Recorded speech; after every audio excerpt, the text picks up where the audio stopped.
Hello, everyone, and welcome to this panel, Algorithmic Equity Now, Why Regulating AI is an Urgent Racial Justice Issue. I'm Serena Oduro. I'm the Technology Equity Fellow at the Greenlining Institute, and I'm so excited to moderate this panel. We have very esteemed panelists, and I think it'll be a very engaging conversation. So to kind of lay the groundwork for today, I'm going to introduce the panelists, and then we'll be giving a very brief presentation about AI, just to lay the framework for what we'll be talking about today. Because AI, it's like, are we talking about sentient beings? Are we talking about Facebook? What are we talking about? I think it's good to lay the foundation. And then I'll go straight into with the panel asking some questions. So I'm very excited. And first, to introduce our esteemed panelists, we have Mutale Nkonde, who is the founding CEO for AI for the People, a nonprofit communications agency. AFP's mission is to add a technical analysis to all racial justice work. Prior to the creation of AI for the People, Nkonde worked in AI governance. During that time, she was part of the team that introduced the Algorithmic and Deepfakes Algorithmic Acts, as well as the No Biometric Barriers to Housing Act to the U.S. House of Representatives. So please welcome Mutale. We also have on the panel today Dr. Sara R. Jordan, who is Senior Counsel, Artificial Intelligence and Ethics at the Future of Privacy Forum. Her profile includes privacy implications of data sharing, data and AI review boards, privacy analysis of AI and machine learning technologies, and analysis of the ethics challenges of AI and machine learning. Sara is an active member of the IEEE Global Initiative on Ethics for Autonomous and Intelligent Systems. Please welcome Sara. And last but certainly not least, we have Vinhcent Lay, who is the Technology Equity Attorney at the Greenlining Institute, where he develops Greenlining strategy to protect consumer privacy, prevent algorithmic bias and economic opportunity, and to close the digital divide. Vinhcent sits on the board of the California Privacy Protection Agency, the Lifeline Administrative Committee, and California Teleconnect Fund, where he represents consumer interests. As an advocate, Vinhcent helped secure multi-million-dollar commitments to increase broadband access in California, modernization of the Lifeline program, and the development of a program providing laptops to low-income students across the state. And I am so excited for this panel. And like I said beforehand, I will be presenting just a short presentation on AI to set the foundations. And then we're going to go straight into the panel because I'm so excited to hear what you all have to say. And I am sharing my screen right now. Okay, so Algorithmic Equity Now is the conversation for today's panel and why regulating AI is an urgent racial justice issue. So first, what is an algorithm? So algorithms use historical data, past data that was made to make predictions about the future. So think of, when you're shopping online and, then you get an ad for something else that you probably would like to buy, algorithms make those predictions.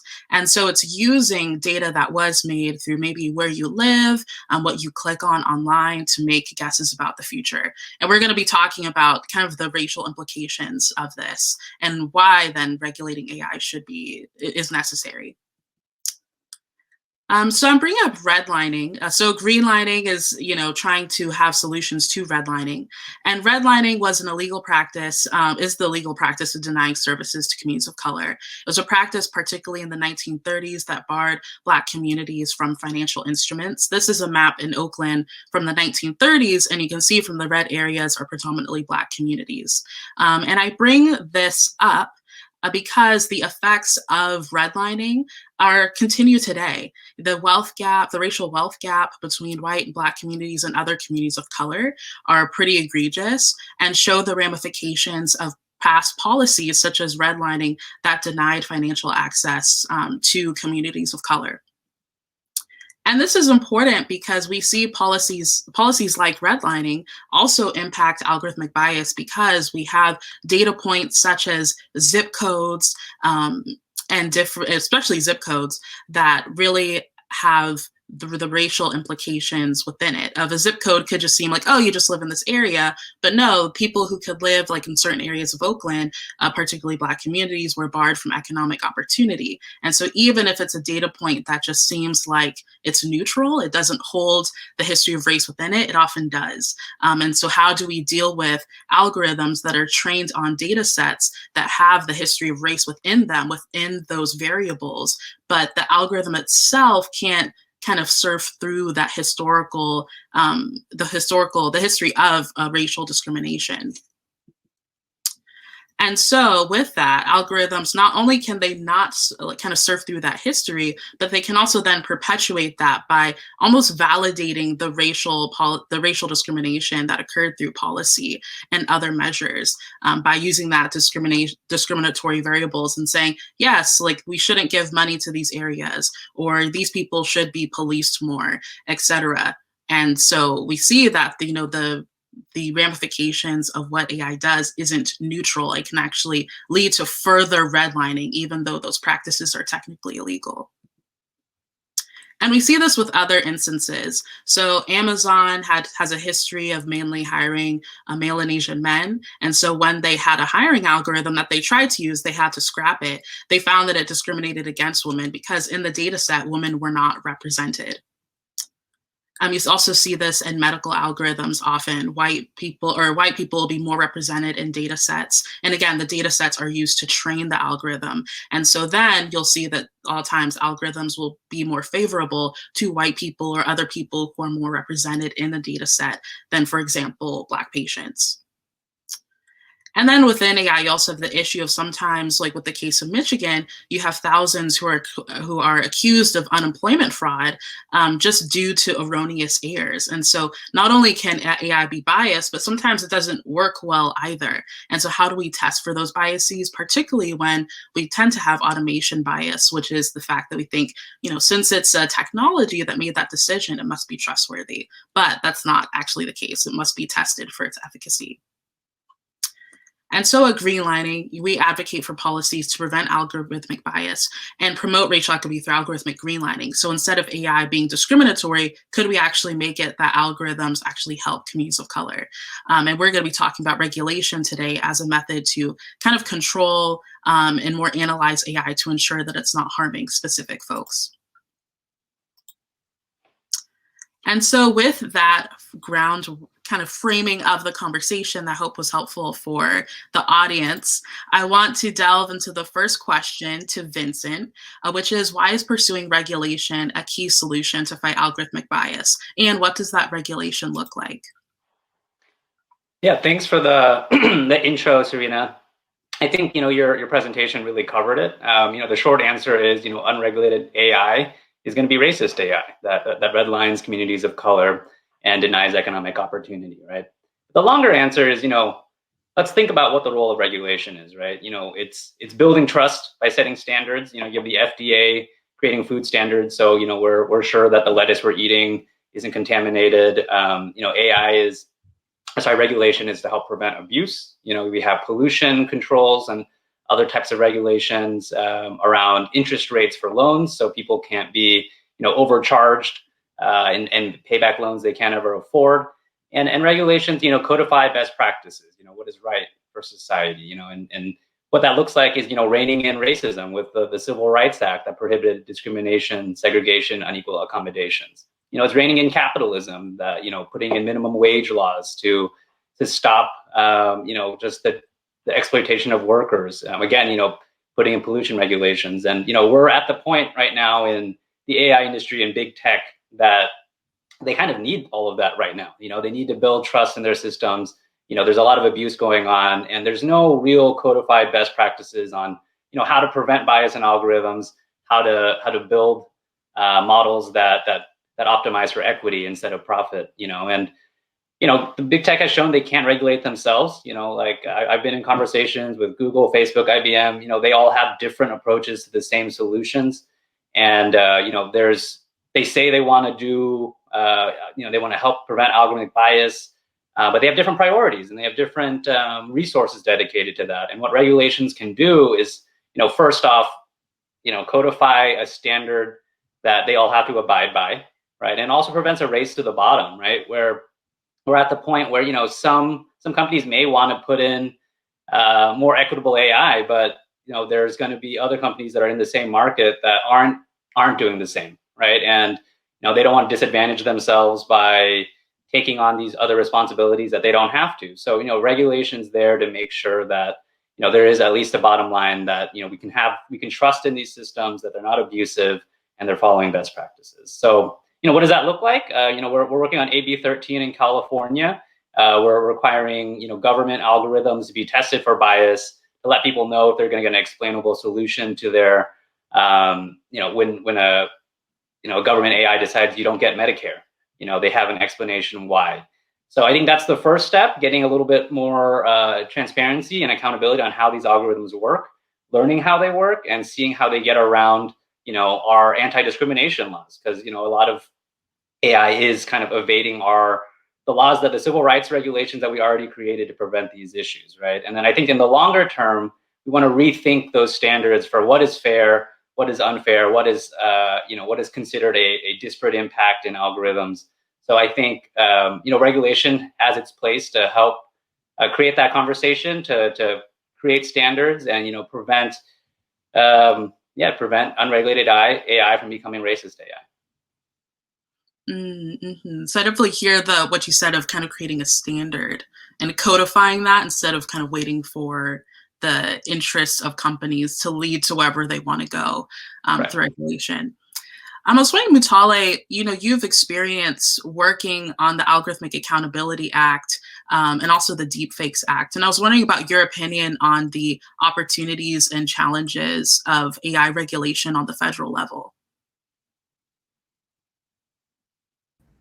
I think definitely every point that Vinhcent has already made, that is the reason that we got into the work, to create standards. But specifically, we were interested in grounding those standards in anti-oppressive practices. So anti-racism, protecting the poor, protecting people who are differently abled, et cetera, et cetera. So equity was very much at the basis of the work that we did in the last administration. But let's be clear, that work was done while Paul Ryan was the Speaker of the House, McConnell had the Senate, and Trump was president. So speaking of ideas of equity and inclusion with an administration that does not believe in racism was quite a different landscape. And so it was really important for the states, specifically California, to provide us with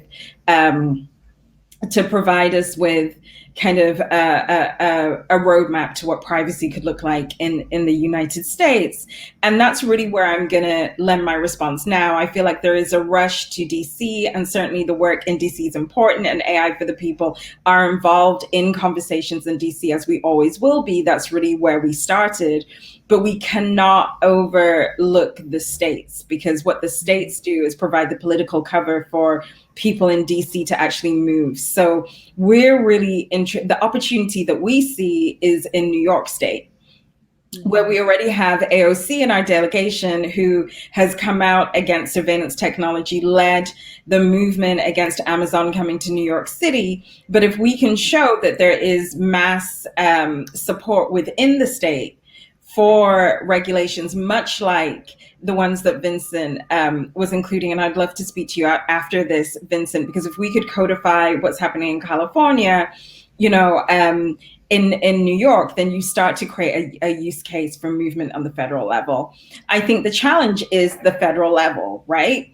Even in a situation where we have I say we, I'm somebody that's coming from the left, so you might not be one of my we's, but we, since we won everything, we do have all 3 seats right now, right? But the problem is that we don't have a judiciary that really understand these issues. And I'm really looking forward to what Sara is going to be saying potentially around what do judges actually understand about privacy? What do they actually understand about bias? Because the other part of this in terms of opportunities is case law.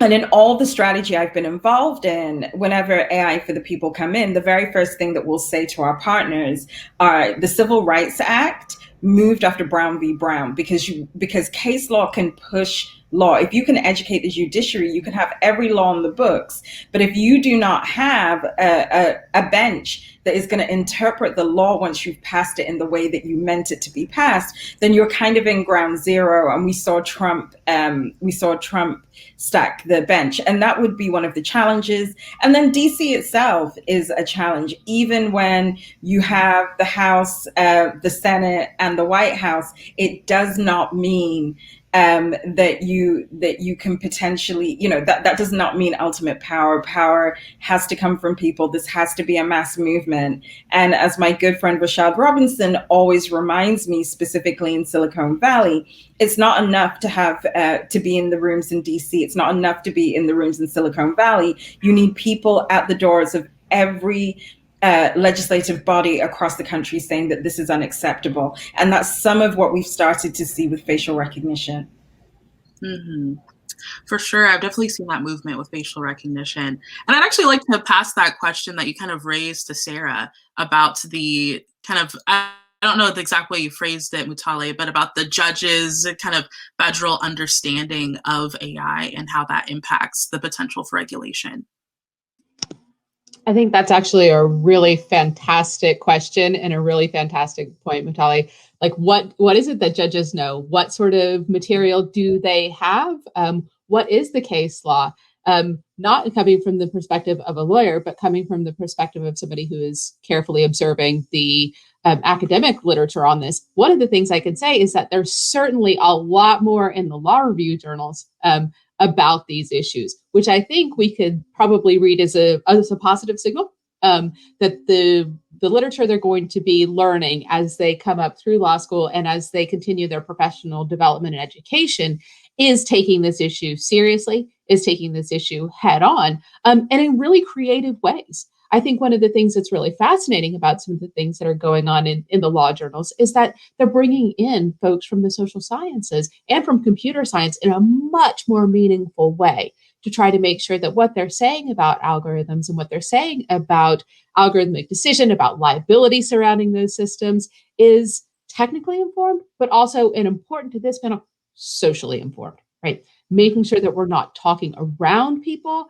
but we're talking with the people. Because as you just said, Mutale, and this is such a great phrase, and I might steal this from you with due credit, but people need to be in all of the rooms at the state legislatures, the rooms in DC, the rooms in Silicon Valley, but also, I think, critically, in some of the smaller places that we don't think of as being hotbeds of algorithmic development, or the sort of smaller places, making sure that people are in the rooms in Austin, in Omaha, in Little Rock, making sure that those little companies that are really striving to be bought by the big ones, right, have equity as their main concern. So that way it's baked into the products that become baked into the bigger products that become part of what we do. I think you're so spot on in terms of getting everyone in every doorway. Mm-hmm. And I want to throw a question to Vinhcent, because we've kind of talked about, and you mentioned a bit of the legal barriers of anti-discrimination law. I know for one case law that has been mentioned is Ritchie versus DeStefano, of it doesn't incentivize companies to be testing for bias. So I was just wondering if you could speak to that a bit, of some of the legal barriers to AI regulation and the different interpretations that may be necessary to make it viable. Yeah, and I think Sara and Mutale's points about it's all in the law review articles, I found super true, because the best resources I have found that really determine how AI regulation is going is really, all the companies are optimizing to what the case law is. What are they allowed to do? And what the case law is saying right now, at least in one thing that we're working on a lot, is we want companies to test for disparate impact. We want to see if, even if they don't intend to, whether their algorithms are causing an unfair disadvantage for people of color, people who have different or differently abled, to women, to different genders. So, that's what we want. And there's been a lot of pushback. I saw some comments in the chat, like, is there pushback for AI regulation? There is plenty of pushback. And in one call I was in, I was talking to, a lot of business industry people about, hey, let's test for disparate impact. This is what you should be doing anyways. And they said, well, if we test for it, then we're liable for it. And that's kind of, I was like, well, yes, that was the point of the law. And, then that's the pushback, right? Is if you test for it and you find out that your algorithm is causing a disparate impact, is causing an adverse impact to people, even if you didn't intend to, that isn't justified, then, you have the responsibility to fix it. And you can, so it's kind of like once you see it, you have to do it. And that's why there is pushback. So in terms of the law, I think that is the pushback right now. And, in the case, what happens is with the way the legal landscape is right now, there is zero incentive to test for bias without regulation. So that's kind of, where we're at, so unless a company is forced to, they won't. And unless every company is forced to, we're not going to see companies really spending too much effort or too much time or money, testing for bias. Yes, and I'd like to ask a follow-up question. If you could explain more of why companies do not have that incentive. I found it really interesting for me coming into this field that looking at bias wasn't something that even anti-discrimination law, which I assumed would make it so that would have to be NARI, would be necessary, actually wasn't. So I was just wondering if you could explain further about that, Vinhcent. Wait, why they don't have an incentive to test for bias? Yes. Yeah, I mean, it's expensive, right? And, it's capitalism. So if I can develop a model that I don't clean the data really well, I'm not spending any time to get a third-party audit, then I'm not going to do it because everyone else isn't doing it either, right? And, what our law, our AB 13 is trying to do is put it on the paper. It's like, hey, you're selling an algorithm to this government agency, right? You have to tell us whether you've done that testing for bias.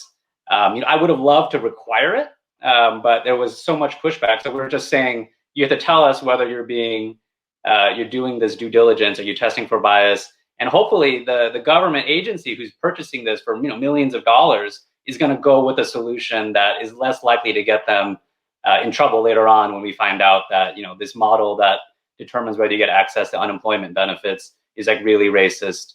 But it comes down to cost. And to explain the case law, there was one case where in New Haven, a firefighter agency found out that they created a test for firefighters to get promoted, and none of the Black firefighters were promoted. And then the city wanted to redo the test because they felt that their test was biased, it was causing a disparate impact. And the Supreme Court actually said that they couldn't fix their test to remove that disparate impact by by changing that test to help more Black people, Black firefighters get promoted. They were in effect illegally doing illegal disparate treatment. So it's kind of like a weird, beyond the cost, it's kind of a weird area where a lot of companies don't even know how to fix things without creating legal liability, or at least that's what they're telling me, right? I still think they can test. I think the case law is clear that, once you figure out that you're causing a bias, like causing disparate impact, you can fix it in a race-conscious way. Well, thank you for that. And that makes me want to ask Mutale a question about, you talked about how you're purposeful in bringing about anti-racist policy and the difficulties of doing that during the Trump administration. And I was just wondering, like, with even the difficulties that Vinhcent mentioned of wanting people to test for bias, having people really acknowledge racism or have anti-racist policy, unfortunately isn't as common, or I think can bring a lot of pushback. So I was wondering, what was that like to attack AI regulation, not just from the need of regulation, but wanting it to be inclusive and equitable for communities of color and other marginalized identities? I can definitely answer that, but I do want to go back to your prior question around why do companies push back. It is not their job to take care of society. The job of companies is to return 10x investment into the public equity markets. And so I think it's such a foolish endeavor to be begging companies not to do the job that we have agreed that they are supposed to do by law. But what we actually need are stronger public sector and civil society sectors to do the work of the people. So I personally get really, really frustrated when people are like, why isn't Amazon, taking care of racism? And I'm like, that's not their job. Their job is to make money. This is capitalism. So thank you, Vinhcent, for raising that. And I think in future, I'm just going to say because of capitalism and then move to the next question, no more time. But to the question that you posed to me, it actually wasn't difficult at all, because when you don't have buy-in, you can actually be as bold as possible, right? Because I'm on a panel with lawyers. You ask for absolutely everything because it's going to be a negotiation, and then you find a compelling narrative. So the narrative that we put forward was that anti-Black racism was a national security threat in all three bills that I talked about. And even though people weren't prepared to listen to that, and people found that very difficult, after January 6th, and we had an insurrection, the same people that were not our supporters and the same people that weren't our friends, and we could point to the algorithmic systems that led to radicalization in that case study, those minds began to open. Because when we introduced those bills, we knew that we wouldn't get passage. We knew that we would get press. And we knew that with press, we could do a huge amount of education, both on the Hill, but then play to the egos of most policymakers where they want their voice heard. And they saw that with the groups that we worked with, we were able to raise the profile of those particular politicians because they had stake in the issue. That raised profile was then leveraged in 2020 during re-election, where they could go back to their constituency and really position themselves as candidates of the future, and candidates that were looking to a better America, particularly around COVID. And then, unfortunately for the country, but great for us, there was an incident where racism and polarization was seen to be a threat to the country. And a lot of that was through these algorithmic systems that sat with social media. And because we already had the track record with Deepfakes Accountability Act, where we had just looked to consumer law, people often think that you have to recreate all of these new laws. Everything is on the books, everything is in the journal. And we saw that under consumer law, we have this right to transparency. We have the right to know that what we are engaging in as consumers is accurate in representation. The problem was, because we don't pay for social media, could we change the definition of a social media user, which is the way companies characterize us, because users don't have rights, to consumers. And what was being exchanged of value was data, right? We were ahead of our time in messaging around that. But the insurrection really brought us back into all the various rooms that we had been looking at, the rooms within companies, the rooms in DC, the rooms at state, city level. And Sara, I absolutely agree with you. We're going as local as, we're doing a policing project. So we're going as local as police review board meetings. And this is incredible work that has been inspired by Data for Black Lives, where in Detroit, they're actually, Tawana Petty, I think, has been doing this for the last 6 years. So we were like, well, what would happen if we showed up in one of these meetings and we spoke? And we had worked with Amnesty International on the production of a film. That film was only 5 minutes because we know, people don't have attention span, but it really showed the issues through these narratives.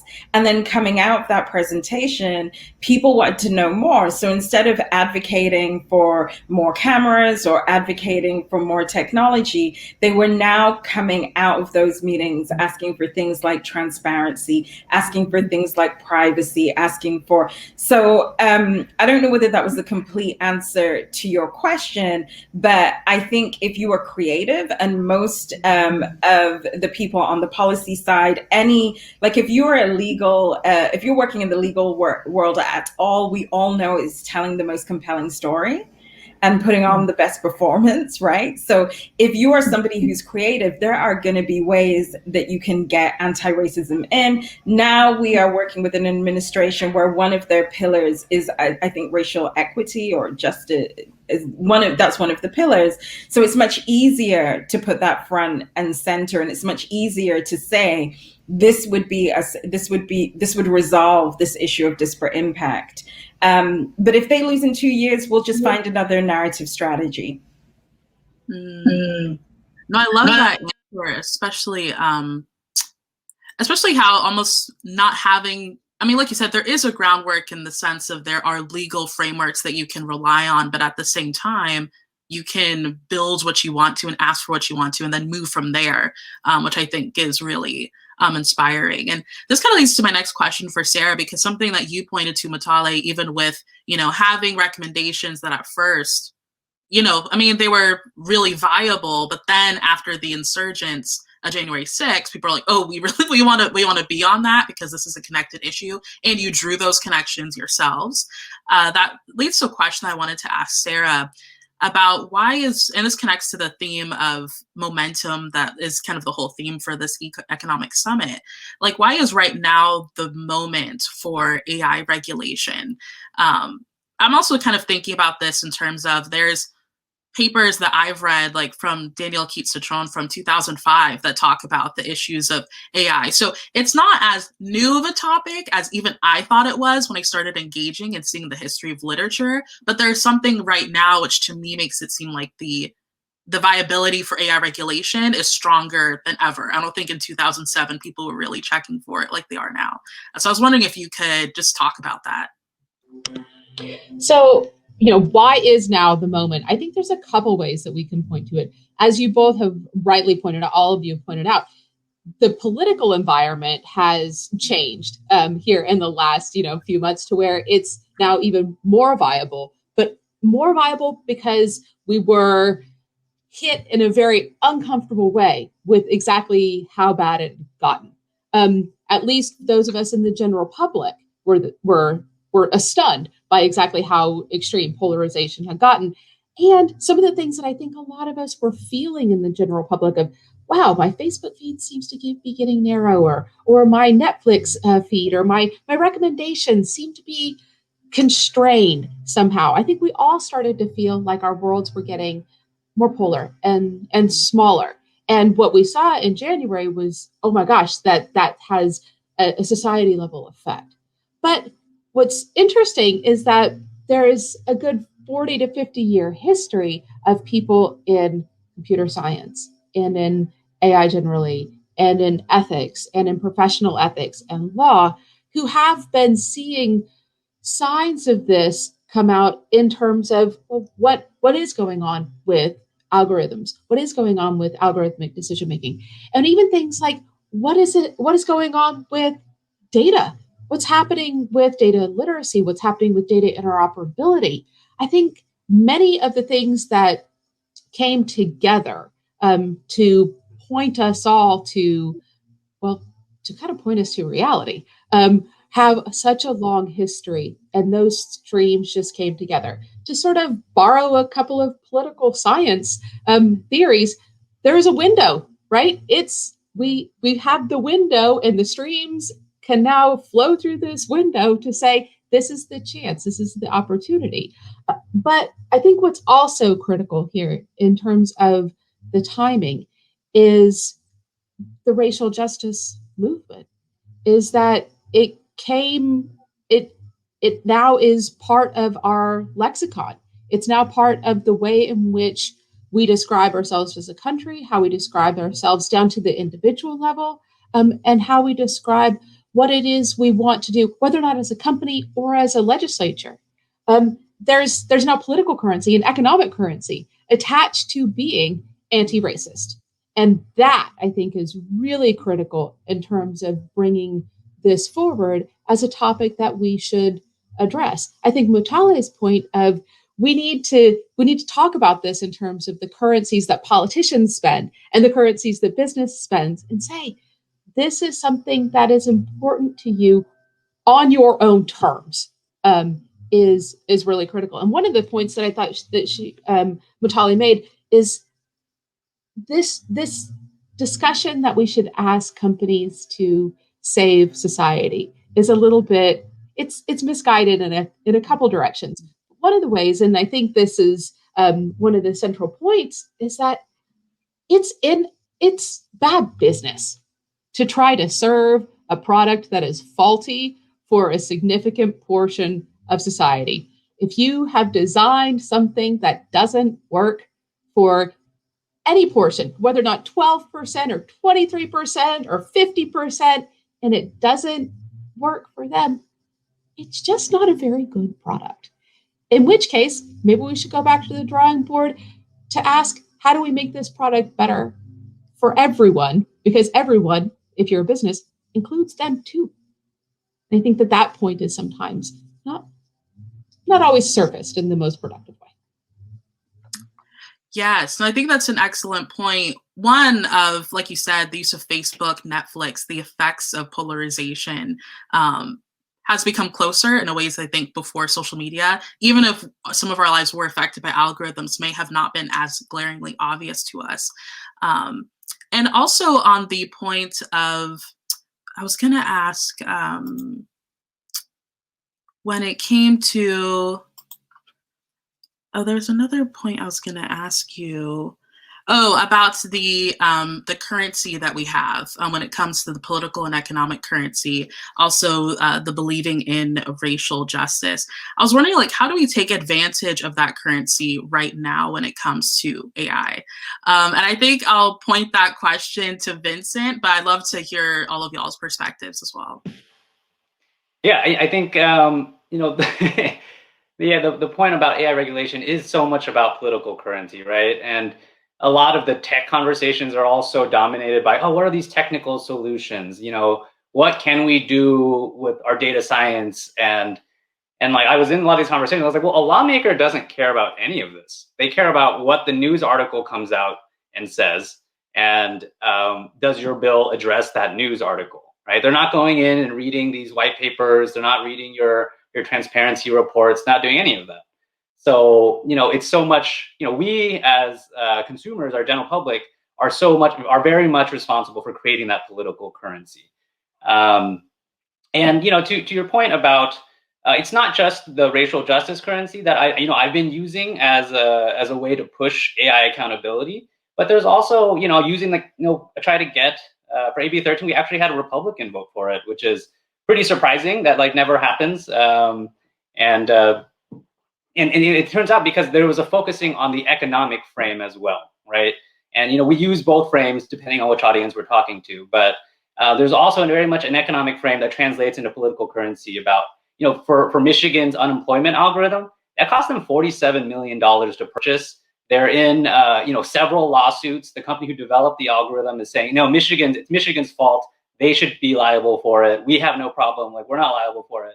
And when I talk about that to Republican lawmakers, they're like, this is going to affect the state's coffers. It's going to affect the amount of money. So in framing this AI accountability to some audience, it's using the language of capitalism, right? It's just like, well, the government should be able to choose the AI system with enough information that they can say, we're less likely to be sued because this has been tested for disparate impact, right? Or we have more people aren't going to sue us for lack of due process because people get an explainable decision. So there's lots of ways we can use that currency, and there's different types. And it really, in pushing AI regulation, you can try to use whatever you can.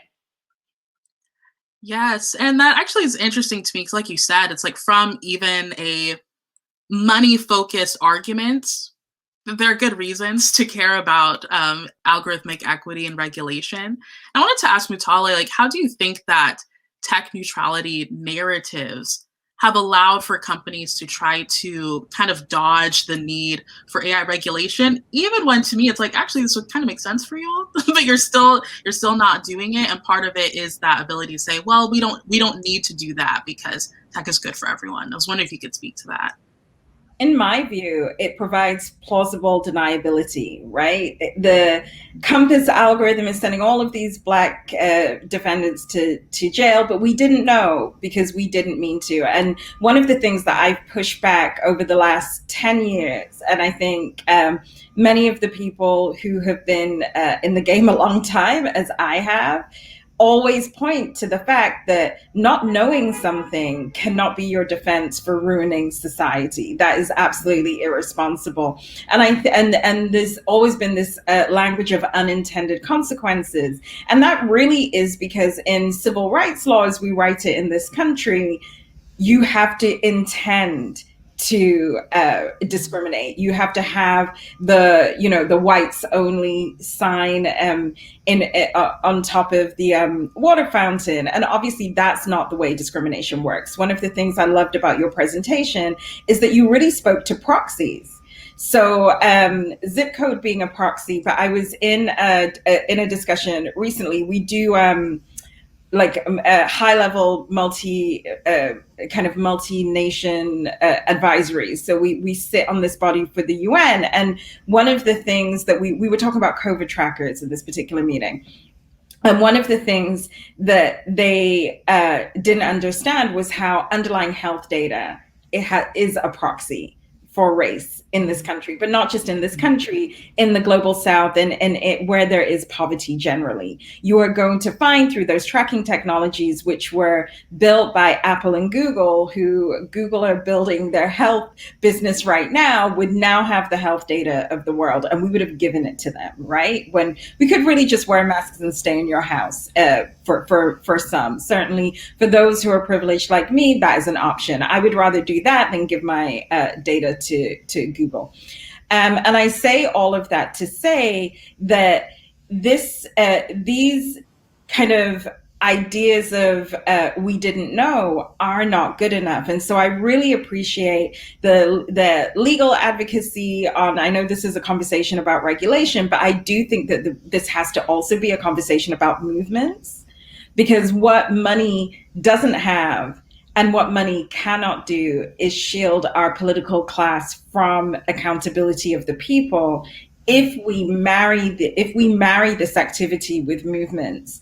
And the ACLU, specifically ACLU of Northern California, have done a great job at seeding these community level movements, because what that does is make it absolutely culturally and politically unacceptable to say you didn't know. If in the case of New Orleans, a group led by sex workers are advocating for a ban of facial recognition, because what is it from this non-technical audience that Clearview don't know? And that just becomes, and it really goes back to Vinhcent's point about narrative. And I do think at the highest level, all conversations are about narrative, but specifically conversations about AI regulation are about narrative, because we're talking about who gets to decide the future and who gets to decide how we deploy these tools. I have, from my origin story in this work is really through Google. So from the minute that I became someone that worked, a tech worker, my goal was always to develop and shepherd tools that would enable society to grow in the ways that I thought were viable. And I dream of a society where we all can thrive, right? That does not mean creating surveillance technology. That does not mean creating bail predictive instruments. That does not mean, but if we're using these same technologies to map populations, look for inequality, and then say to local governments, where there is the most need, you have to now put the most resources, and this is the tool that we've designed to do that, then I'm very much for that. And I often, certainly with our closest strategic partners, my best advice is always, we have to win this narrative, and we have to show that plausible deniability cannot be the standard by which we look at the AI industry. And let's not forget, in 5 years, the AI industry will be called something else, because remember the days of big data? Same systems, different marketing. Thank you for that. Yes, and I love what you kind of pointed out, which I think kind of speaks to greenlining when we talk about algorithmic redlining versus algorithmic greenlining. Will it be used to create more surveillance tools and other extractive measures, or could it be used to invest into communities of color? And that's what we kind of have to fight against. Like you said, control the narrative and control what's possible. I love this panel. I'm like, how's it 11:27? It should be, we should have 40 more minutes, but that's not true. So, but I do want to ask one last question to you all, which is, what gives you hope and what are you excited for in this call for algorithmic regulation? There's a lot of barriers, but there is this momentum that we have right now. And so I'd love to, even if that's just your own work or other things that you've seen locally or with other people, I'd love for you all to share. And I'll start with Sara for this question. I think what gives me hope in this is that everybody's talking about it, right? Mm-hmm. It's on the lips of state legislatures. It's going to police councils in small municipalities. It's absorbing our imagination. And the more we talk about it, the more we consider it, the better. But I think if I wanted to sort of switch my hat to think a little bit about it, it's that it's down in the societies, in the mathematical societies, in the statistics societies. These questions of algorithmic justice, broadly understood, on the lips of the next generation of computer science students, of students who are learning to code, of students who will be data practitioners, sociologists, political science, economists, anthropologists, broadly understood. Everybody now knows you need to be conscious and explicitly anti-racist in how you gather your data. And if there's one great thing that's going to come out of all these conversations, if we get better data, where better is understood as equitable, then the future should be logically better. If we predicted bad things from past data and the data is better, it's going to get better. Mm-hmm. Mm-hmm. Yes, thank you for that. And Vinhcent, your answer?